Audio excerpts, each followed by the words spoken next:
Bora lá, vamos começar aqui mais um vídeo do canal do Orienta Invest. E hoje é dia da gente falar de um dos conceitos mais importantes para todo investidor, que é o tema de diversificação. Então aqui a gente vai apresentar um pouquinho o que é esse conceito, mas já vamos para a prática para realmente te ensinar como que você pode fazer para estar com a sua carteira de ações bem diversificada, bem equilibrada ali. E se você está chegando aqui pela primeira vez, seja muito bem-vindo, tá? E prazer, eu que sou a Mari Vergueiro. Aproveita, se inscreve aqui no nosso canal, a gente fala bastante sobre investimentos, tanto para quem tem essa cabeça de longo prazo, quanto para quem quer fazer trading. E a gente fala bastante também aqui de liberdade, inclusive muito em breve estaremos morando aqui nesse lugar onde estou gravando o vídeo, que é o nosso motorhome. Até peço desculpa, vocês vão ver que ainda tem bastante coisinha pra fazer, então não se apeguem aos detalhes, mas a gente já queria fazer um teste aqui pra ver como é que vão ser as nossas gravações aí ao longo de 2023, onde a gente vai estar fazendo a nossa primeira expedição rodando pela América do Sul. Então fica o convite, se inscreve no canal, mas bora lá, vamos falar sobre o assunto de hoje. E pra começar aqui, vamos entender o que é o conceito de diversificação. E eu vou trazer uma frase que eu acredito que você já tenha ouvido aí no mercado financeiro, mas que pra mim é a forma mais simples de explicar o que é esse conceito. E a frase é: não coloque todos os ovos na mesma cesta. É exatamente isso que significa diversificar. A gente precisa entender, galera, que a partir do momento, né, que a gente pega ali o nosso dinheirinho, trabalhamos, poupamos, fizemos lá a nossa organização das finanças e tá sobrando dinheiro no final do mês pra gente investir, a gente vai em busca do quê? A gente vai em busca de tomar um pouquinho mais de risco para ter um retorno melhor dos seus investimentos. É claro que dentro das classes de ativos, a gente tem ativos mais arriscados e menos arriscados. É aquela história da renda fixa versus renda variável, por exemplo. Qual que é a ideia? A ideia é que você invista em diferentes ativos ali, diferentes tipos de investimento para realmente poder diversificar o seu risco, para não estar ali exposto a uma única variável que vai ser importante no retorno dos seus investimentos. Essa é a ideia de diversificar.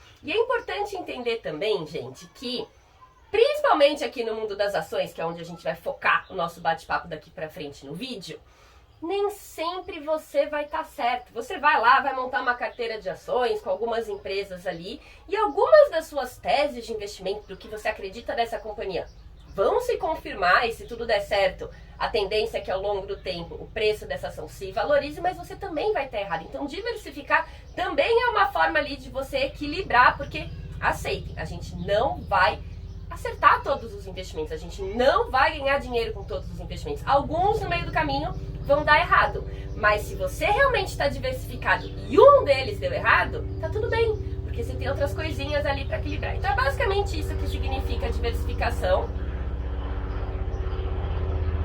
Da Atena passando aqui no litoral paulista. Pausa aqui. Pronto.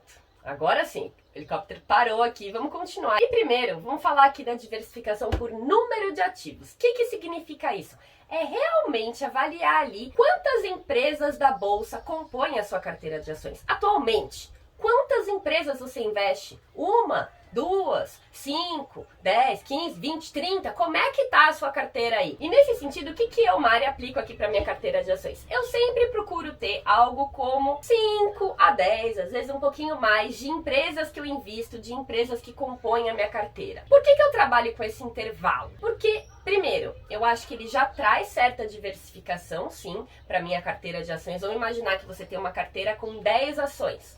Cada ação ali vai ter algo como 10% de participação. Você não está tão exposto ali. Se essa uma ação da sua carteira deu errado, sua tese estava errado, tudo mudou, você perdeu dinheiro, é uma das 10 ações que você tem. É só 10% da posição da sua carteira. Então é um número que faz sentido do ponto de vista de diversificação, e também é um número de empresas que eu considero adequado dentro da minha rotina, dentro do meu tempo, para conseguir acompanhar o que acontece com essas empresas, que a gente sabe muito bem, né? Não é só ir fazer o trabalho, estudar a ação, conhecer, decidir que você quer ser acionista, comprar as ações, fechar o olho e esperar o longo prazo. De jeito nenhum, tá? As empresas são seres vivos, gente. O negócio muda, o cenário muda, então a gente tem esse papel de continuar monitorando o que acontece com as empresas. Imagina se você tem uma carteira de ações, por exemplo, com 30 ações, 40 ações. Você acha que você realmente vai conseguir saber acompanhar de perto o que está acontecendo com 30 ou 40 empresas. Agora muda, joga isso para 5 a 10 empresas. Faz muito mais sentido, é muito mais factível você acompanhar o que está rolando ali. Mas também dá uma olhada como que está a distribuição ali do seu patrimônio entre essas diferentes empresas. Às vezes você pode sim ter uma carteira de ações com 10 empresas. Mas quando você vai ver ali o percentual mesmo, né, o capital investido em cada uma delas, você vai descobrir que, às vezes, 50% do valor da sua carteira de ações está em uma única ação. O que adianta você ter 10 ativos ali, 10 empresas diferentes para diversificar, para mitigar risco, sendo que a posição financeira te deixa 50% exposto a uma única empresa? Isso não é diversificação. Você está muito exposto a ela. É legal sempre, galera, de forma constante, tá? Olhar como é que a sua carteira ela tá distribuída, o peso realmente de cada uma das ações ali. Porque é isso que vai te ajudar muitas vezes a trabalhar no rebalanceamento. O que é o rebalanceamento? Imagina que você tem uma ação e, nossa, a tese de investimento dela realmente você acertou ali, o papel não para de subir e essa empresa que antes representava 10% da sua carteira de ações, o preço dela subiu tanto e o resto não andou, que hoje ela representa 30% da sua carteira de ações. Pô, peraí, 30%, eu tô muito exposta a essa empresa. Será que não é a hora aí de fazer um rebalanceamento? Será que, por exemplo, vocês sabem, né, gente, orientacão, ele também tá acostumando com o motorhome. Vai, desce.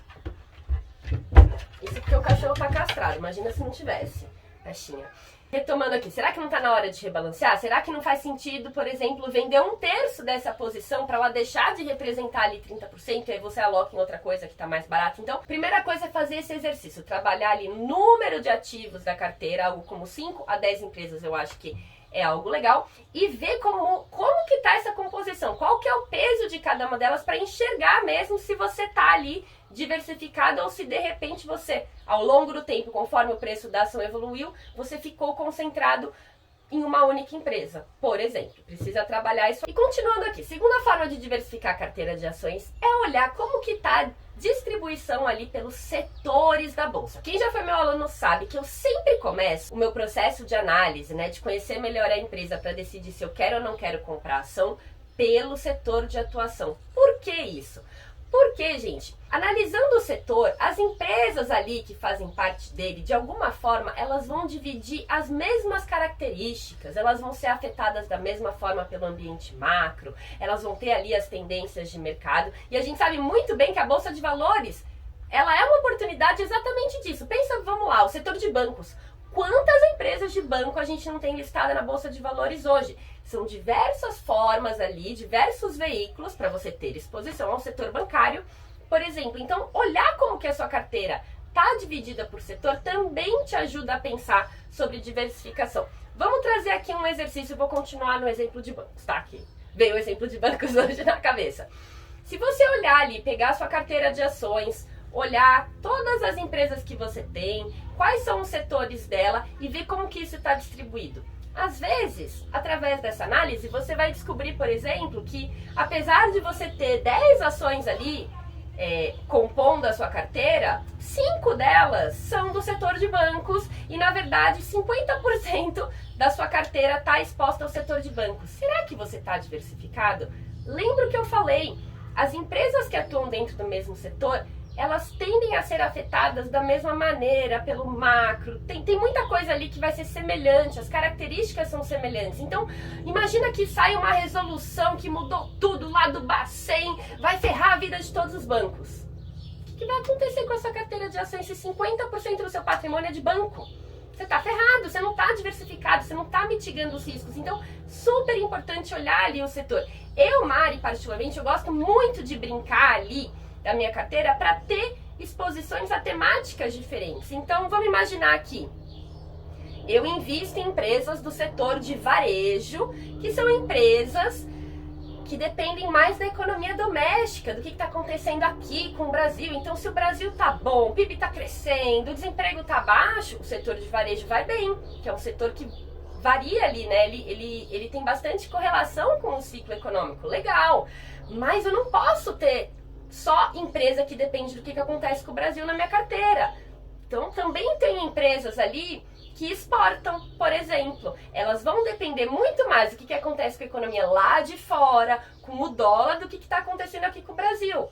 É uma forma legal. Pô, tem hora que a gente vai entrar em recessão no mundo. Essa empresa que exporta provavelmente vai ser afetada. Os resultados vão sofrer ali um pouquinho, mas tudo bem. Porque eu tenho empresas que dependem do Brasil e o Brasil tá bombando agora. É esse o equilíbrio. É esse o jogo que a gente tem que fazer. Então, dá uma olhada ali. Abre a tua carteira de ações e tenta fazer aquele gráfico de pizza mesmo, sabe? Dividido por setor. Como que tá ali? Será que você só está com um setor que depende de economia brasileira? Ou será que não? Será que você está com muita empresa exportadora ali? Enfim, precisa avaliar ali para, lembrando, hein? Tá sempre equilibrado, importante isso. E terceiro aqui, diversificar por tamanho de empresa. Como assim, Mari? Você já deve ter ouvido falar aquela história que no mercado a gente tem as large caps, muitas vezes conhecida como blue chips, que são as grandes empresas mesmo, que vão ter um valor de mercado de bilhões e bilhões e bilhões. Vamos dar um exemplo aqui, o Itaú é uma large cap, é uma empresa enorme. O Bradesco, a mesma coisa, empresa gigantesca, vale bilhões ali. Essas são as large caps, empresas que já são bastante grandes. E do outro lado, a gente tem o que a gente chama de small caps, que é exatamente o oposto, são as empresas menorzinhas. Pensando aqui no setor de banco, por exemplo, que a gente trouxe o exemplo do Itaú e do Bradesco como os grandes bancos, os large caps, a gente tem, por exemplo, o Banco ABC, que ele já é um banquinho menor, ele é mais nichado ali, ele não tem um valor de mercado tão grande quanto um Itaú, quanto um Bradesco, é o small caps. E por que eu gosto de diversificar por tamanho? Porque o tamanho da empresa também afeta a sua capacidade de crescer lucros para frente. Como assim? Pensa aqui comigo, gente. Você acha que é fácil pro Itaú, assim, da noite pro dia, dobrar a receita? Multiplicar por 10 vezes a receita dele? Não, né? É um banco que já tá muito grande. Ele vai ter crescimento ali, mas não vai ser duplicar, triplicar, quadruplicar de tamanho. Vai ser uma coisa mais gradual, porque ele já é um banco consolidado, já é um banco que cresceu bastante. Small caps é diferente. As empresas, elas são pequenininhas. Às vezes elas não estão no mercado há tanto tempo, então tem muito espaço para essas empresas crescerem. E de novo, gente, aqui não tem certo e não tem errado, tá? Você não tem que montar uma carteira de ações só focada em small caps e também não tem que montar uma carteira de ações só focada em large caps. Cada empresa ali, ela vai ter um papel. Às vezes você vai ter uma large cap de um banco, por exemplo, que tudo bem, você sabe que não vai ser o preço da ação que vai multiplicar por 10 vezes ao longo aí do tempo para você ganhar um monte de dinheiro, mas ele vai ser uma coisa mais defensiva, uma empresa sólida, que já mostrou um histórico legal de resultado, tem consistência ali, ela vai ser a sua defesa dentro da sua carteira de ações, tá tudo bem. E aí você vai colocar ali dentro uma small caps, que ela é pequena, ela tem um potencial de crescer pra caramba, mas tem um pouquinho mais de risco ali, né? Uma empresa que não tá no mercado há tanto tempo, não tem tanto histórico assim de número, né? Tá investindo pra crescer, pode sim dar certo, ela pode crescer bastante, mas pode não dar errado. Então essa é uma empresa que ela traz mais risco para sua carteira de ações. Ela dá uma pimentadinha ali. Se esse negócio multiplicar por 10, pô, é ótimo, entendeu? Mas você não pode ter exposição só a isso.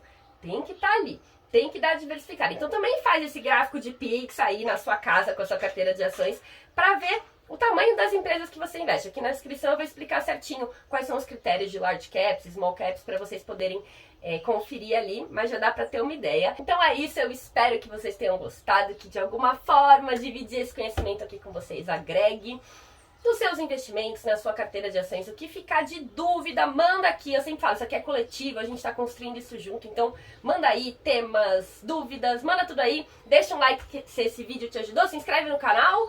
E é isso. Pronto, dei todos os recados de youtuber que a gente tem que pôr no script, tá? Senão o povo não deixa coração aí pra gente. Então é isso, gente. Valeu, obrigadão, até semana que vem.